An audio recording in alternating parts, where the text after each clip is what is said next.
Welcome, everybody. Nerds Out of Water is a podcast brought to you by two tech professionals and long-term friends, Michael Lobb and myself, David Gamus.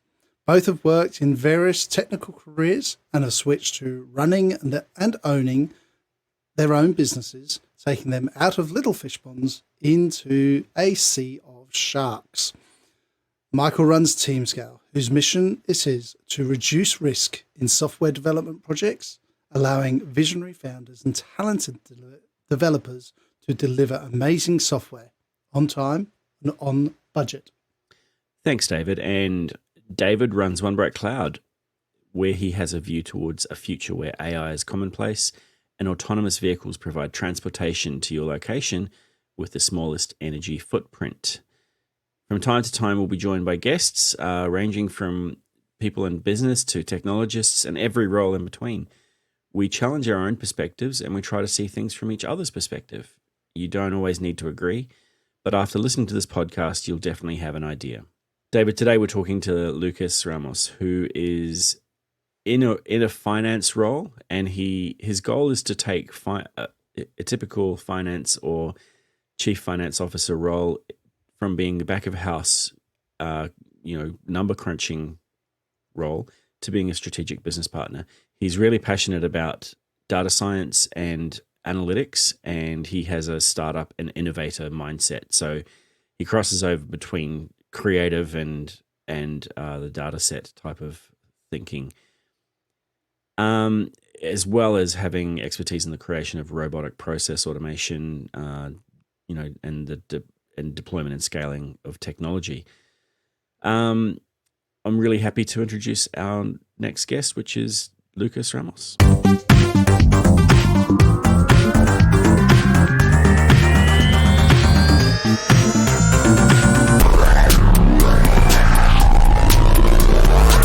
Lucas, welcome. Thanks, David. How are you? I'm really good, mate. Really good. Had a great weekend. It's 2021, ready to kick some goals. Hopefully the world will help this year. Hopefully it'll be slightly different to 2020. So, yeah, 2020 was a bit of a difficult one for all of us, especially of us in the travel industry, like yourself and myself at different times. Correct. So I don't know you. Michael knows you a heap. Yeah. So, look, I actually left Brazil at the age of 19, and I moved to Australia, straight to the Gold Coast. And I came to uni where I completed my Bachelor of International Business at Griffith Uni. And like most people that moved to this country, and I'm sure, we all know a lot of those people. I absolutely fell in love with the country. And when I completed my bachelor's in international business or in business administration, there really were two options for me to stay in the country. One was to do a master's in IT, or another one in accounting. That was kind of related to business admin. And it's quite ironic that back then I was really not a fan of IT. So accounting was the way to go. So this was I finished uni about 16 years ago. And it's a little ironic because I think, back then, little did I know the importance of an impact of IT in the current business world, in digital transformation, in the industry that I work in, and in my profession. So I guess you can say I'm an accountant by accident, right? That's not to say I don't enjoy, and I didn't enjoy accounting. So I did my master's degree. Later on, I got my qualification as a chartered accountant. It really gave me a lot of clarity as to how much value add an accountant can bring to the organization. So then my very first job was traditional private practice, doing your traditional tax returns, financial statements. And it really made me question whether accounting was right for me. Mind you, back then, accounting was really a proper number crunching job. You have manual bank statements, you have paper receipts, you had to collate all of that data, enter the data, and try to make some sense of it. Mm-hmm. So I couldn't wait to get out of public practice and move into an organization what in accounting was always called commerce. So you have private practices and commerce. And I was lucky to join after 3 years the Mentor Group. which you guys may know or used to know was the largest accommodation provider in Australia and New Zealand. And 3 years ago, they were purchased by Accor. And so I spent 9 years there, and I rose from accountant to senior accountant to finance manager and area financial controller while I was there. And I moved a little bit away from corporate accounting in my first years at Mentra into operations. And that's where I discovered my passion. As soon as I started partnering with general managers, with with departmental managers, using analytical and financial modeling skills, translating operations into numbers into operations, I realized that I really loved being part of that strategic part of the businesses. And then 3 years ago, I joined DAE, which now has been renamed and rebranded to Seven Across. I worked closely with Michael, I think my first couple of years there. And I was brought in right after the acquisition from Wyndham Destinations and RCI to support the integration of the business globally and lead the financial planning and analysis function. So that's pretty much my last 18 years in this country, which will be in 2 weeks. 18 years in Australia. 2 weeks. Yes. 18 celebration years time. 2 weeks. Wow. Yeah, it's always celebration time in my eyes. So another reason to celebrate. Yeah. Yeah, just find a new excuse. With the analytics that you were talking about, you've spent a lot of effort and time, and your passion, I guess, is showing where you can deliver on delivering those analytics and producing operational goals and hitting those. How do you use that to help a business grow? Well, look, let me give you a little bit of background as to how I got into analytics, because I think it will help answer this question. So, as I mentioned, when I was at Mentra, I moved into operations. And I discovered that there was a significant gap and a need from those stakeholders to gain value from deep financial analysis and complex financial models. When you talk about what-if scenarios, forecasting and budgeting, and I've always been someone that I loved a challenge, and I continually challenge myself, to know more and learn more.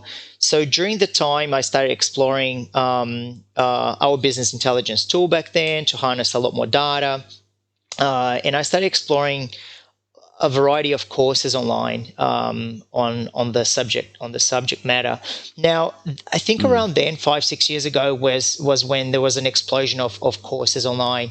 There was Lynda back then that became LinkedIn Learning, Coursera, Udemy, those university courses. They started being freely available. Then subsequently, they started charging for quite a few of those.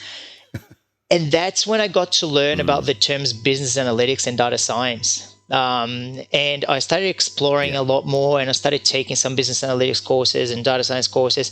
And that's when I learned I go, oh, wow, this is not only is really aligned to who I am and what I'm doing at work, it's something really exciting. It's evolving really fast, and you can genuinely add a lot of value to the businesses when you gain a lot more expertise in this area. So that's what I started doing. I think, first of all, I started studying a lot. I started getting a lot more expertise. I started adding more value to the businesses. And then the businesses started, appreciating all that. And as you know, there's always that deep satisfaction when you're able to provide information that wasn't previously available to the business, and they really like it. Yeah, absolutely. So it becomes a bit of a vicious cycle, right? So the ability, I guess, over the last few years for me to harness a lot of data and identify new patterns and relationships in the data to support or deny, I guess, the goals and the objectives of the business, for me have been, they are absolutely fantastic. They are so insightful for the business, and I think the business really appreciates our ability. I think until recently, most businesses have been just driving on gut feel, on personal experience. I've always done this, I've always done that. But with the advance of data and analytics, data has been able to disprove a lot of those strategies and those ways to manage business. And I think this is where the beauty of data and analytics is, and then the value that it can bring to the businesses. I mean, there's the old saying of if you always do what you always do, then you'll always get what you've always got. And I think that one thing, where you can get with data analytics is you can get a lot of facts that support or, like you said, disprove some of the theories that you have done over the last 10, 20 years, and then you end up with a new paradigm where you can actually move out into branching into some new ways of doing things, which I think is good. Couldn't agree more, Michael. Yeah, I think it's exactly that. I've done a lot of work with machine learning, specifically with autonomous vehicles. So LiDAR, detection of shapes and objects, that sort of thing. I've also done it in fraud control. Have you really used your decision making through machine learning or AI, or your passion for that deep data? Have you used it to make decisions? That's where I would like to, David. So I think the big challenge with machine learning, when you read about machine learning, and you've obviously have experience with it, is the next frontier of data and analytics.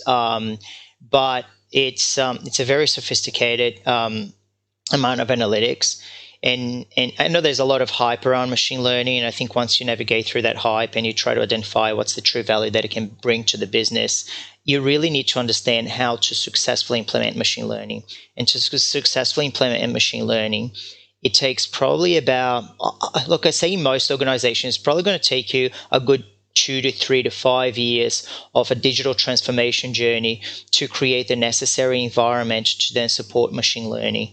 Let me give my personal example at Seven Across. We had to create almost from scratch a proper analytical environment, ensuring that we created the right data pipelines, it started bringing all the data into one integrated location, started defining all the data, creating that single source of truth, to then start harnessing and exploring the data from a descriptive analytics point of view. And descriptive analytics is the very first stage of analytics.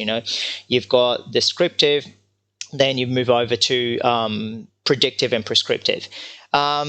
And to arrive at a robust descriptive analytics environment in which you really have a true understanding of everything that your data is showing and the why and what's happened and why it's happened.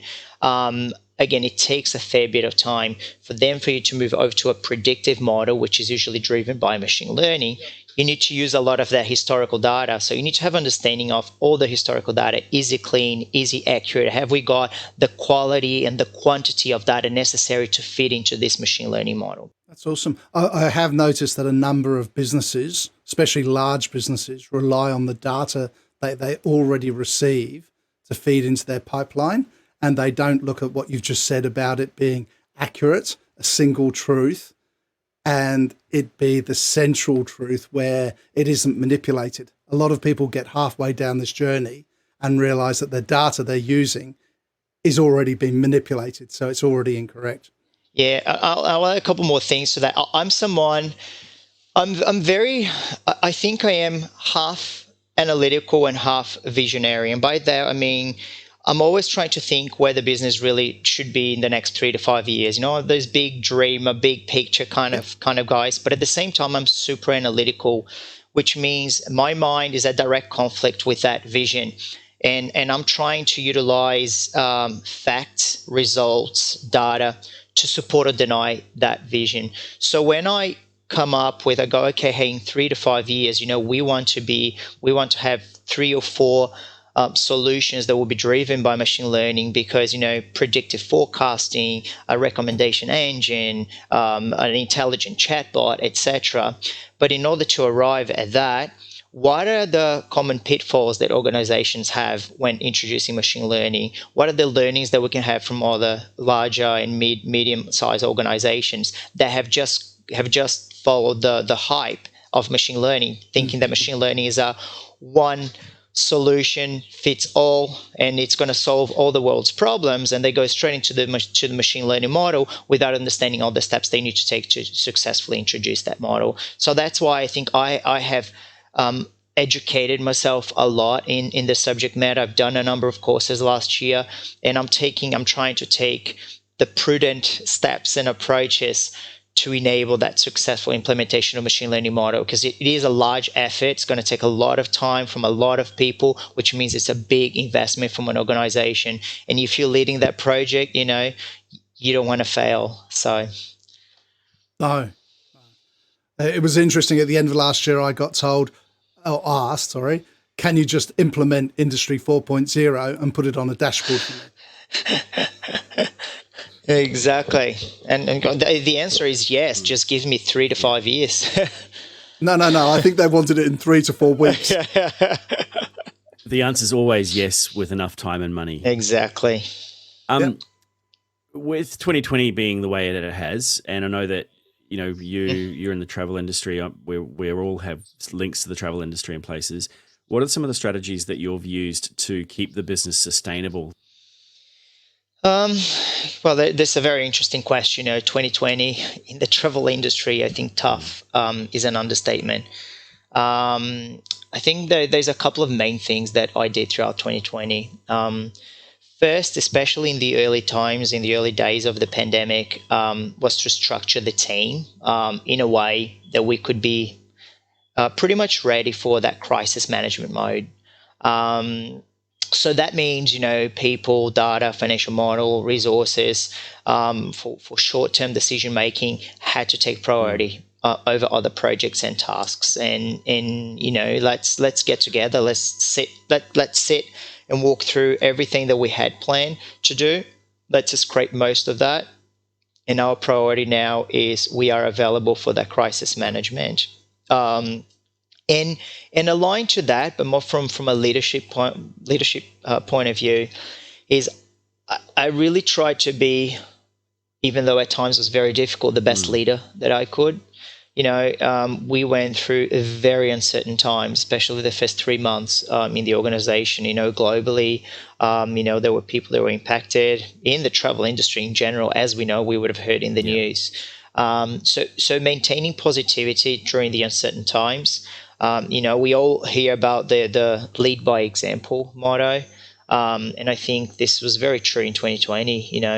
You need to ensure that you have empathy towards all those people that you work with, that you be a good listener, that you support, that you mentor, that you maintain a positive attitude towards the work, jobs, the industry in general. Because at the end of the day, you didn't have a crystal ball. You didn't know what was going to happen. So all you could do is try to maintain that positive approach to ensure that we're all engaged, not just the people that I work with, but myself. I couldn't let myself get into that negative mindset that everything is so uncertain, everyone's going to lose their jobs and what's going to happen in my life, because you really didn't know.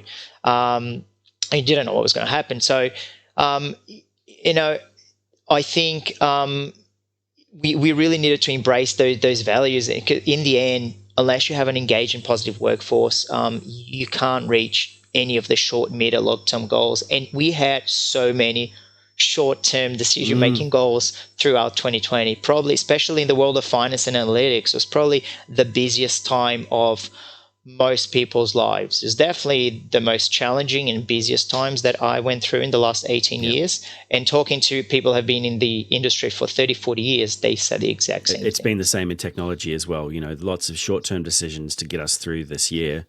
And then, with hopefully understanding what the longer-term goals are so that we can switch things into a different gear when this is all over. Given I know that you've spent a lot of time overseas working, and you've been involved with the transition of DAE through to Wyndham, as well as prior to that, you spent a lot of time in Asia. How do you find the work style? Because I know that you work really hard, and I think that there's a lot of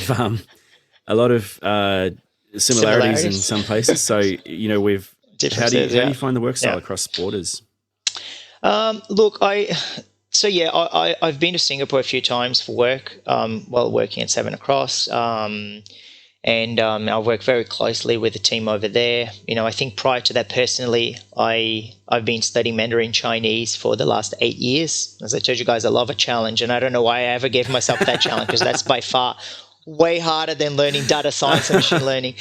But so I think I already had some understanding of what we see in general Asian culture is like. But I really think that, look, there are some general differences in both cultures. I think that from a work point of view, Asian culture seems to uphold the concept of the organizational hierarchy and those senior to them very strongly, and I think with a lot of respect. Whereas I think in the West, we tend to see organizational hierarchy. Yeah, they exist, but more from a flatter organizational hierarchy.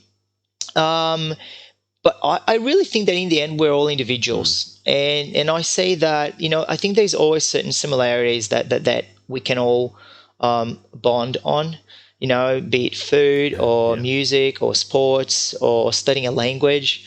I think if you find those similarities with individuals, regardless of where they're from, you're able to create a really quick bond, and then you establish that closer relationship, and you're able to just open up more and have a joke and have a better connection in general with those individuals. So I don't think I really I don't think I ever had to adapt my work style, Michael, because again, in general, I think people may see Asia and Australia work very differently, but you may think that the dynamics may perceive a little differently, but once you get to know individuals, it's no different than knowing, your next door neighbor or your cousin or your friend back home. We're all individuals. So, and you would know this. I mean, Australia is so multicultural that you're finding most of these cultures exist within your neighborhood or your workplace or anything like that anyway. So, exactly. You've spoken about traveling and being in Asia and Singapore. Mm-hmm. How has that affected your work-life balance? And how do you cope with that and manage that? Look, I think prior to the pandemic, managing work-life balance, because, the world has changed so much when we look at work. So prior to the pandemic, managing work-life balance probably took a very different approach to what post-2020 or post-pandemic, should we say, is. Traveling is difficult. It's difficult in the body. Absolutely is. You're jet lagged. You have to wake up and just perform and go into meetings, and you have poor sleep for 5 days that you're there, and then upon your return, you have to catch up with everything that was outstanding. But I think one thing that I found post pandemic was to first I need to ensure that I have focus. I should never try to multitask. And why I say that is the moment that I'm able to focus and multitask, it means I can actually tick through a lot of the tasks and projects a lot easier and successfully. By focusing on one thing at a time, I don't get overwhelmed, so I'm removing that stressor from my life. And I think that in itself, it's important from a work-life balance, is to really remove the stresses. I used to get really overwhelmed with everything that I had to do, whereas, over the last few years, I learned to allow myself to understand, look, it's okay to have all these projects and tasks, and you will be able to complete them. Just focus on them one at a time. But then it's just also understanding that there will be certain weeks that I would be stretched out, and then give myself the ability to try to take a little bit lighter the following week. And similarly, the same thing with people that I work with. But that was prior pandemic. We used to go to an office 5 days a week. We used to work pretty much fixed hours, or we used to be expected to work fixed hours. Post-pandemic, everything's changed, right? Now we're all sitting behind a computer. We're all sometimes getting on our emails at 6 a.m. or at 10 p.m., whatever suits better. And I think that what 2020, what pandemic did to work-life balance, or what it did to the work in general, is enabled us as professionals to look at work as, delivery-based performance, not hours worked-based performance. And I think in the end of the day, we hire professionals to ensure that they have certain skill sets and they deliver specific tasks and projects that are aligned to companies' goals and objectives. So it makes no sense for us to be looking at the work as, hey, you need to complete your 38 hours a week. You actually need to complete your tasks and your projects and ensure that you're successful. They're aligned to goals and objectives. So how I have seen post-pandemic, and I really try to, I guess, embrace these values, is if in some weeks it may take you 10 hours a day, or some days may take you 10 hours a day to complete certain things, but the next day may take you only 2, then go for it. If you prefer to take the day off because you've got kids and really jump onto your PC at 4 p.m. and work through the night, then go for it. I think as long as we have the right amount of communication, there are a number of stakeholders that depend on what you're doing. You work as part of a team, you have someone that you report to or someone that report into you. Just make sure that communication is key and critical, but there is no reason for us to be expecting anyone to be working, 15-hour days just for the sake of it. So I think this is where work-life balance, has become quite a big thing post-pandemic. I think embracing these values automatically gives people that balance that they need in their work life and personal life. Yeah, I think a value-based job is always a lot more satisfying as well, because you can see the output from it. You know that you're delivering something of value, so that you can see what value that's bringing to the business. So it's always a lot more satisfying at the end of that. Absolutely. And going on multitasking, I think we need to think of some ladies and females who would say all men should only look at one task at a time. And they're right. I cannot multitask. Sometimes I'm actually on the phone or on a video, on a Zoom call, and we're talking through a subject, and in the meantime I'm trying to locate an email about something that we've discussed, and usually within 10 seconds I have to tell the individual, said, I'm really sorry, I need to stop talking to you, otherwise I cannot focus and find this email.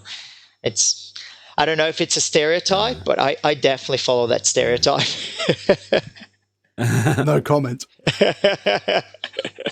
What technology has changed for you over the last 18 years that you've been in working in your working life? I mean, it's changed dramatically for everyone, but specifically in your industry, what do you think has changed to make it better or worse?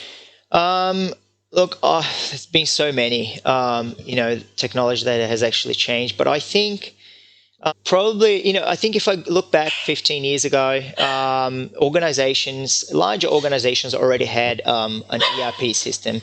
And I think, but back then the ERP system meant that you had disparate reports in predefined formats that you could generate from those reports. But you really never had a way to integrate all the data. And working in the finance world, what you had to do is just pull predefined reports, a lot of the time print them out to analyze the reports, and then populate a lot of the data into additional models to create your what if scenarios and your forecasting and your budgeting.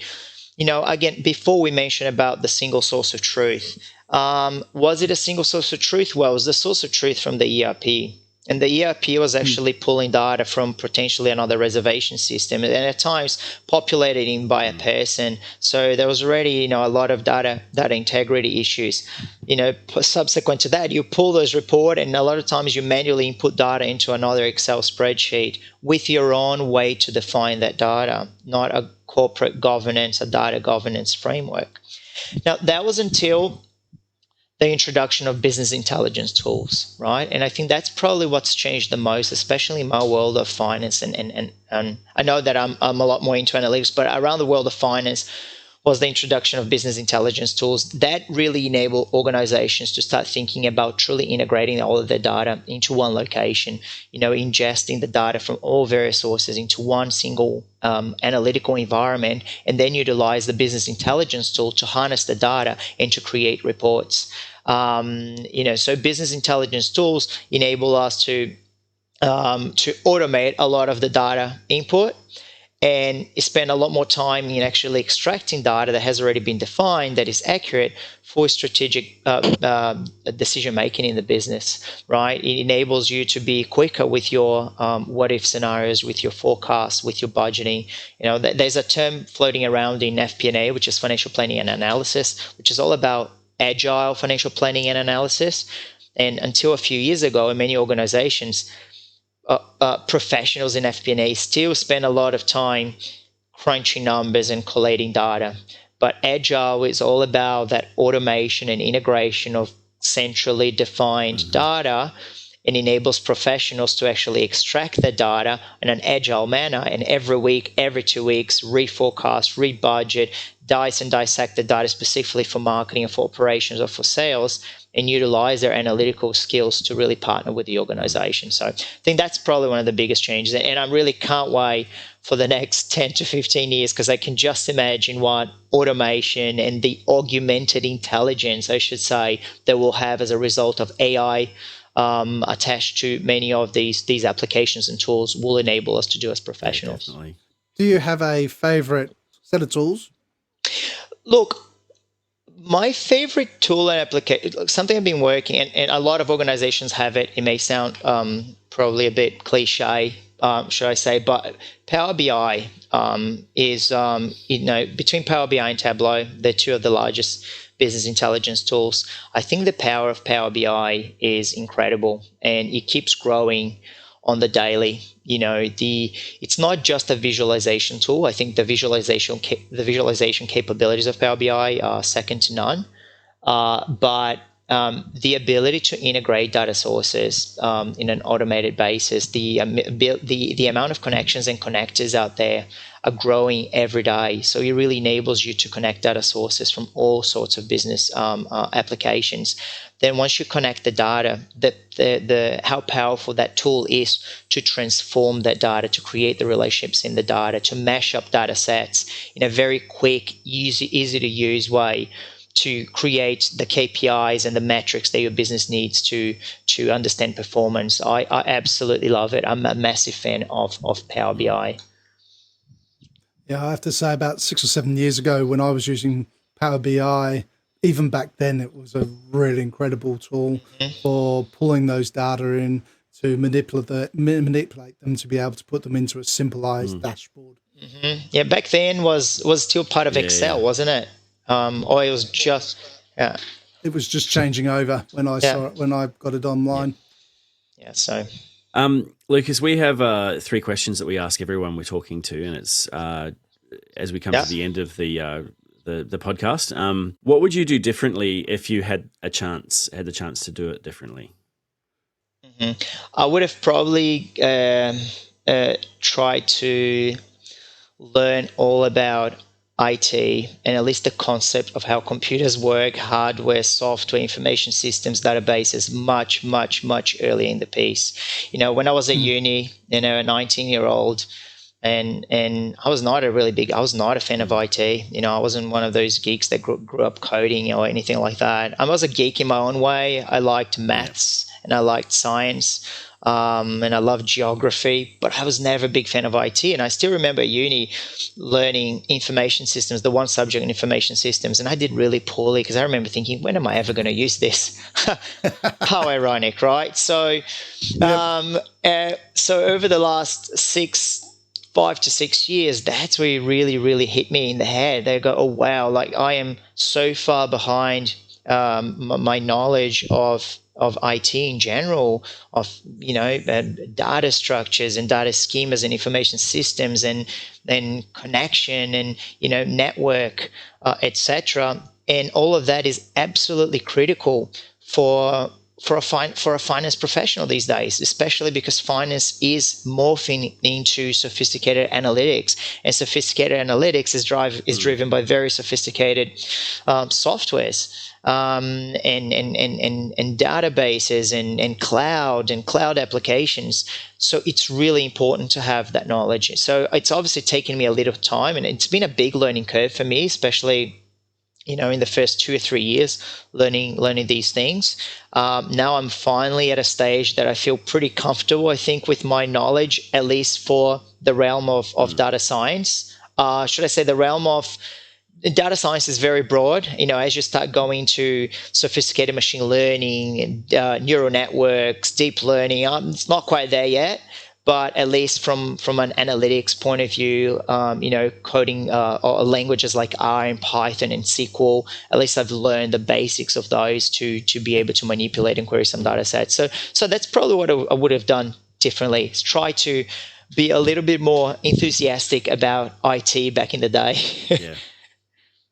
Well, I have to say, when I was at uni, I got actually told not to waste my time on computers, remembering the whole unit, we only had 6 computers, and I had to learn slide rules. And that was during my engineering degree. Well, back then as well, there was a big disillusion with IT because it wasn't long until we had a massive crash in the NASDAQ in North America, because we had a big tech boom and IT boom, and then it came crashing down. So I think a lot of professionals were a bit disillusioned with that world and thought maybe this is not the future. And look where we are now, It's all about technology. So maybe I'm talking a few years before that, but we won't go there. So if you looking at what your idea was, if you would be doing something differently, but if you weren't doing exactly what you're doing now, what would you be doing? I'd be doing something completely different. And by that, I mean, it may sound funny, but I love travel, right? I'm a massive traveler, and I'm probably one of those people, I just want to travel the world. But how can you do that for a living? I actually follow a number of YouTube channels, and they're travel vloggers. And some of them have over 1 million subscribers, and they make a really good living out of that. If you ever Google how much people make with over 1 million subscribers, there's some very hefty figures in there. And I watch these videos, and I don't want to sound full of it, but I do think that half the time I could do just as good of a job. Yeah. If I was a little bit younger, if I could just, quit everything and travel the world. So that's probably what I would be doing. As long as we weren't facing a world pandemic, right, that completely stopped international travel. So, well, but you see the bloggers who are making the money, what they're doing is they're going local. They're going local, exactly. Or if they're from the US, despite COVID situation over there, they can still fly into a few countries like Egypt, Turkey, Brazil, Mexico. Yeah, so that's what I'd probably be doing. I'd follow that. There you go. You got two followers. Do you have any? You touched on this before, but do you have any predictions for the future of your industry, specifically around technology? Yeah. So again, I told you guys before, I'm always trying to think of the next few years of organizations, and I do read a bit about the future of finance, accounting, analytics. But if I focus on finance and accounting, because that's my background, I think the future of the industry itself is the departments of finance and accounting will probably be a lot smaller. Traditional accounting, which is your number crunching that I did my first 10 years, that will be pretty much fully automated in the next few years. So we're not far from that because many organizations have already fully automated the accounting close process, the AP, accounts payable, accounts receivables. But that still means that some of those professionals need to shift and upskill themselves because they still need to manage the automation component of their department. It's also, finance and accounting is also shifting a lot into that strategic partnership as a result of automation and intelligence, business intelligence. And as I mentioned earlier, that we're going to have augmented intelligence, right, in the near future, working with tools, applications, bots, all sorts of things. So it really will enable us as individuals to elevate the amount of insights that we can provide an organization with the augmented intelligence. So if I think specifically of technologies that will impact the finance industry, I think first one that we're already seeing a lot is RPA, or robotic process automation. And that's really automating the full end-to-end processes within finance. And if you read anything about RPA until 2 years ago used to really just be automation of those manual driven tasks, but now a lot of the RPA tools, they have machine learning built into them, and they actually follow what you do on the computer, and they can create recommendations as what the application believes can be automated. So RPA will support that true integration of the digital workplace, should I say. Next one is machine learning. Now that's an obvious one. Machine learning has predictive and prescriptive capabilities, and finance will all be about prediction, right? Gone are the days that finance just looks at past and history. Now, we've got some of the past data, but just feed that into a machine learning model with related data, and let's try to understand what's going to be the best outcome, the optimal level of resources, what's the estimated sales and estimated demand, and all that sort of thing. So that predictive forecasting, predictive budgeting is probably the next stage of FP&A. And last one is blockchain. Blockchain is something I don't know a lot. Like, I haven't done any courses specifically on blockchain. I've learned a lot of articles on what blockchain is, and it's really disrupting the finance industry. I think that it's very up and coming because of the secured and distributed ledger nature without a single central controlling entity.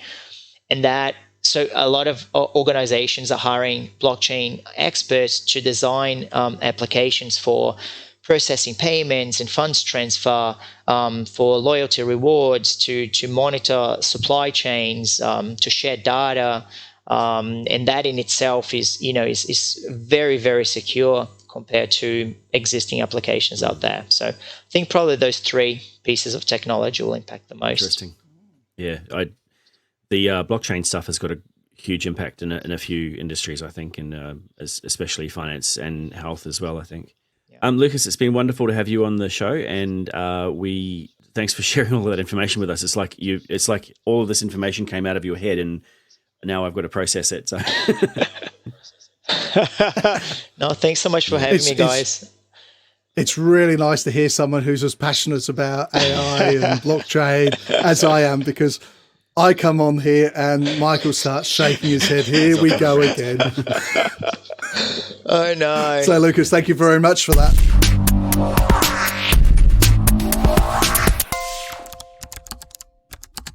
What's that? Do you continue saving your password in an Excel spreadsheet? Well, my friend, either your habits need to be changed or you are going to be exposed to a cyber attack very soon. At TeamScale, we have decades of experience assisting our customers in securing their business and optimizing their process, making them more competitive in the market. Be bold, be smarter, be faster with TeamScale. Visit teamscale.com to learn more.